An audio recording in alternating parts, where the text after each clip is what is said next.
വേണ്ട കഞ്ഞവെള്ളവും ചാരവും പച്ചച്ചാണാനും കൂടെ ചേർത്ത് കലക്കിയ മിശ്രിതമാണ് ഉണ്ടാക്കിയിരിക്കുന്നത്.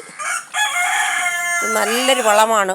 അടീനിയങ്ങൾക്ക് പൂക്കൾ ശരിക്കും ഉണ്ടാകുന്നതിന് നല്ലൊരു വളമാണ്. അതിങ്ങനെ നേർപ്പിച്ച് ഇരട്ടി വെള്ളവും ചേർത്ത് കുറേശ്ശെ ഒഴിച്ചു കൊടുക്കുക ഓരോന്നിൻ്റെയും ചുവട്ടിൽ. കുറേശ്ശെ ഒഴിച്ചു കൊടുക്കുക.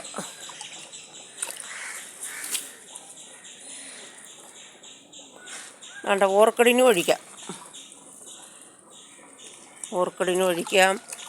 വേണ്ട ഇതിനൊഴിക്കാം. എല്ലാത്തിനും ഒഴിക്കാം. ഒഴിക്കാതെ ഇതുപോലെ നിറച്ച് പൂക്കളുണ്ടാവും. ഒഴിച്ചു കൊടുക്കുക, നിറച്ച് പൂക്കളുണ്ടാവും. വണ്ടി ഈ വളം ചെയ്ത് ഒഴിച്ചു കൊടുക്കുക, നിറച്ച് പൂക്കളുണ്ടാവും. ഉണ്ടോ? നിറച്ച് പൂക്കൾ. എല്ലാത്തിലും പൂക്കളാണ്. വേണ്ട എല്ലാ ചെടികൾക്കും ഒഴിക്കാവുന്നതാണ്.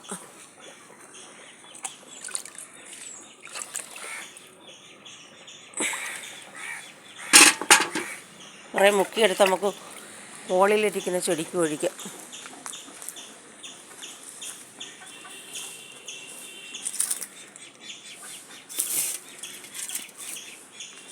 വേണ്ട ഈ ചെടികൾക്കെല്ലാം ഒഴിക്കാം.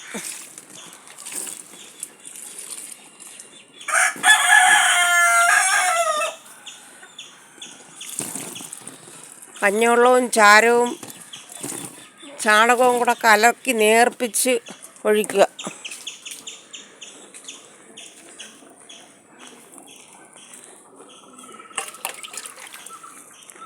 വേണ്ട റോസിനൊഴിക്കാം. റോസ് ചെടിക്കൊഴിക്കാം. ജമന്തിക്കൊഴിക്കാം. തെറ്റി എല്ലാത്തിനും ഒഴിക്കാം. അതുപോലെ തന്നെ ഓറഞ്ച്, ചൈനീസ് ഓറഞ്ച് കണ്ട നിറച്ചും കാവടിച്ച് കിടക്കണുണ്ടോ? ഇതിനും ഒഴിക്കാം.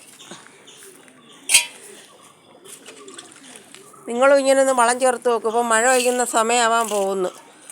നേർപ്പിച്ച് ഒഴിച്ചു കൊടുത്താൽ മതി. കൂടുതൽ ചൂടൊന്നും അടിക്കത്തില്ല. മഴയും കൂടെ ആകുമ്പോഴത്തേക്ക് ശരിയാവും. എൻ്റെ വള്ളി റോസിനും കൂടി ഇച്ചിരി ഒഴിക്കട്ടെ. ഇതാണ് എൻ്റെ വള്ളി റോസ്. കണ്ടോ? പടർത്തി ഒട്ടേക്കുന്നതാണ്. കണ്ടോ? പടർത്തി ഒട്ടേക്കുന്നതാണ്. പൂ വരാൻ തുടങ്ങി. വള്ളി റോസിൻ്റെ പൂവുണ്ടോ? കണ്ടോ? വള്ളി റോസിൻ്റെ പൂവാണിത്. വള്ളി റോസിൽ പിടിച്ച പൂവെന്ന് നോക്കിയാൽ നല്ല രസമില്ലയോ?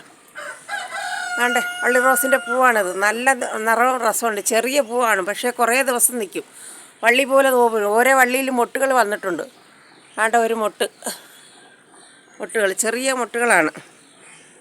വള്ളി റോസിന് ഇത് നല്ലതാണ്. പച്ചച്ചാണകം കലക്കിയ വെള്ളം, ചാരം,